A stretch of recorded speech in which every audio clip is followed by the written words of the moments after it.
I thought that with governors opening up some of the states, that perhaps I would use a little extra protection today from COVID. So this is the 8th time that I've done this take. Technology continues to let me down, and I have realized that joke that I just made about needing extra protection is dumb. That's a bad joke. I probably realized that around the 3rd take, that this is a dumb joke. But on my slide right here, to keep me oriented, I have a little slideshow, it says, some dumb joke. That's my cue. And I gave it to you. I gave you my dumb joke, so you have it. And clearly, I'm a little agitated here. Let me just...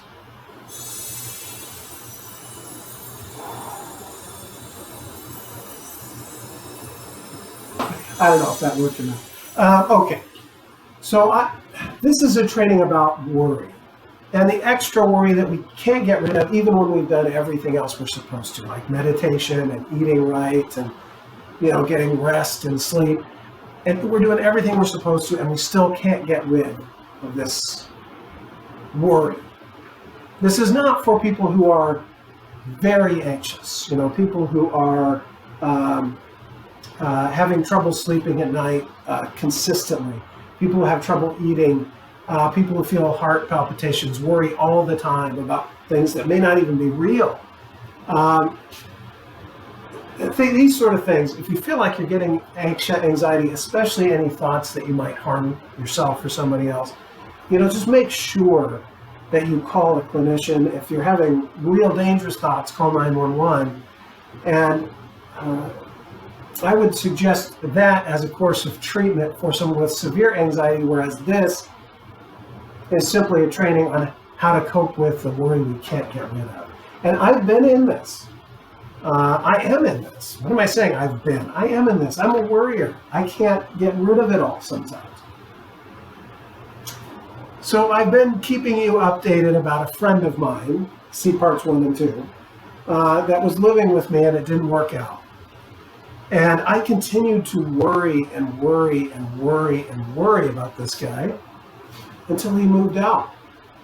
He got everything out of the house, and got that final box that you get when you're moving in or out. That's just all the extra junk you find. So we've gotten that box, we've given that box. The move is over, but I noticed that I started to worry about whether or not this gentleman and I can and will be friends in the future. So I transferred all this wonderful, beautiful, tasty worry from worrying about him moving out to worrying about the future.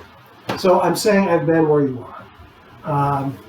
And I'll continue to tell you how I'm doing with the techniques I put out. For example, radical acceptance is one that has worked for me better than any other, as well as increasing exercise. We just got a Zim-Zam, and if you don't know what that is, it's some good exercise. So those kind of things have been helping, but of course nothing's going to take away all of the worry, because that's how I'm built. So I want to tell you, each time I do one of these, I'm getting better with the technology, but not perfect. So let me just show you something right now and see if I can do it with the powers of my mind, like an X-Man.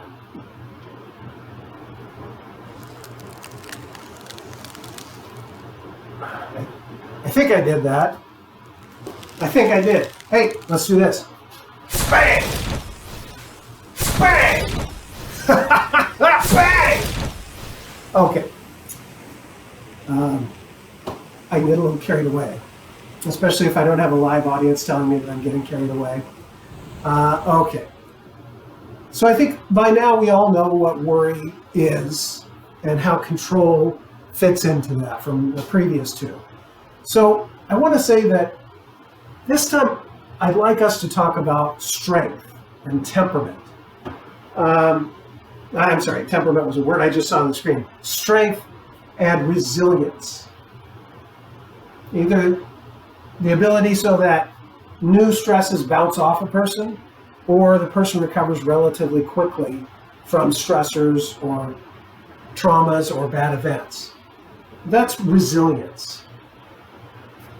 And just some things about resilience. We are born with a certain amount of resilience. Babies are born with a temperament. And sometimes that temperament is to cry very easily, to be easily agitated. And sometimes a baby is just an easy kind of, happy-go-lucky baby. And those sort of temperaments tend to, I stress the word tend to, follow us through our lives and make us maybe more vulnerable or more resilient to certain events. Something clearly that can cause difficulty with resilience is trauma, but it's not so simple. Trauma by itself is frightening. It could be a house fire, it could be an intruder. It's something that is a threat to the person's emotional or physical well-being. Now, if that happens in a child's environment, obviously there's a risk for less resilience, but there's also a chance for much greater resistance. I hope I've been saying that for too long. Resilience.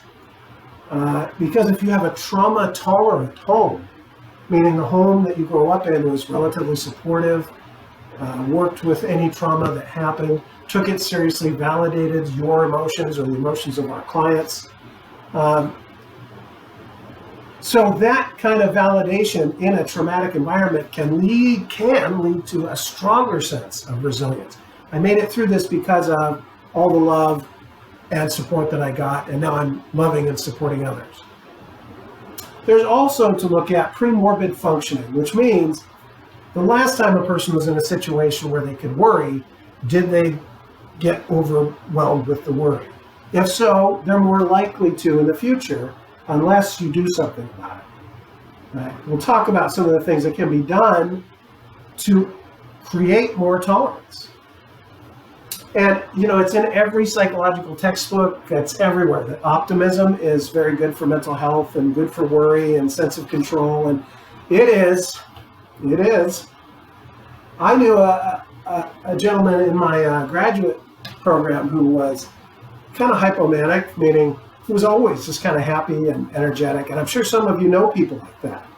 I don't know. It doesn't feel good thinking about those people. Even though I had this friend, his name was John, and he was happy all the time, I'm kind of pissed off at him. But for those of us who are like that, who aren't naturally optimistic, optimism does breed resilience. We'll talk about ways to get there. Emotional regulation. This is another big one. Using meditation.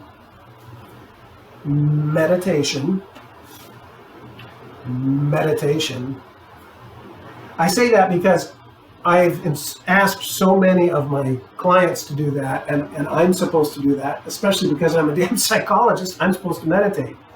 And when I do, and when I see my clients do it, I always see things getting better. When people are not meditating regularly for weeks, it's just harder for things to get better. And so meditating leads to emotional regulation, which leads to resilience. And let me do a special effect here. I don't even know what I should do. Okay, let me just see what this does. Okay, I don't know what that did, but I wanted to do it so I could make this point. Social functioning. Pay attention. Let me give you the special effect one more time, whatever it was. Okay, social functioning is foundational. Now, some of our clients here obviously may have different needs. People with autism may have different needs socially. So we'd have to consider disabilities that impact a person's ability to make a relationship. But for those who who are able to form a meaningful and deep relationship, continue to follow that relationship. Whenever there are changes in lifestyle, follow that relationship. If you have 2 or 3 satisfying relationships, I'm preaching to the choir, I'm sure, then the quality of those interactions far exceeds 15 relatively cosmetic friends, right? So not social friends, not Facebook friends, but friends that you can speak to on the phone. And lastly here, well, this is one of the things that relates to resilience, is viewing failure as an opportunity for growth. And I very much believe this, that if you're not failing or making mistakes, you're not trying hard enough. Because if we just push ourselves to where we know where we're good, then that's fine. We may want to stay there with many of our abilities. But say we want to advance in our career, we push our skills as hard as we can, then we don't get a promotion. We bounce off the top. Instead of viewing that as a failure, it's an opportunity for growth. It means, what can I do to get the skills I need to be promoted, or do I really want that promotion at all? So failure is an opportunity. It's also a crushing feeling of failure. but it's undeniably a time for opportunity and growth.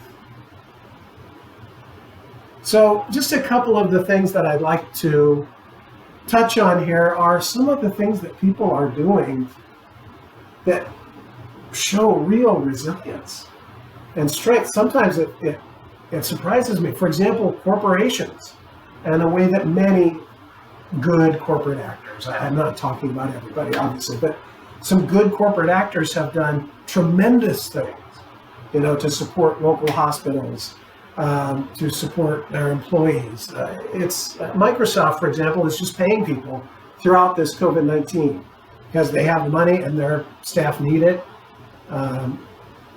All the way down to very small things. My wife and I, we put out a little tub, just a little tub with like toilet paper and a couple of canned goods in front of our yard. And it says, take what you need, leave what you can. And we have just been overwhelmed because people have brought so many things that we needed a bigger box, because our community is showing resilience together. And that does give me more resilience. And I hope things like that do give you resilience. And if those things don't, find what makes you feel strong, because you are strong. We are all stronger than we think. Our clients, us, our managers, our CEOs, everybody. We are stronger than we think.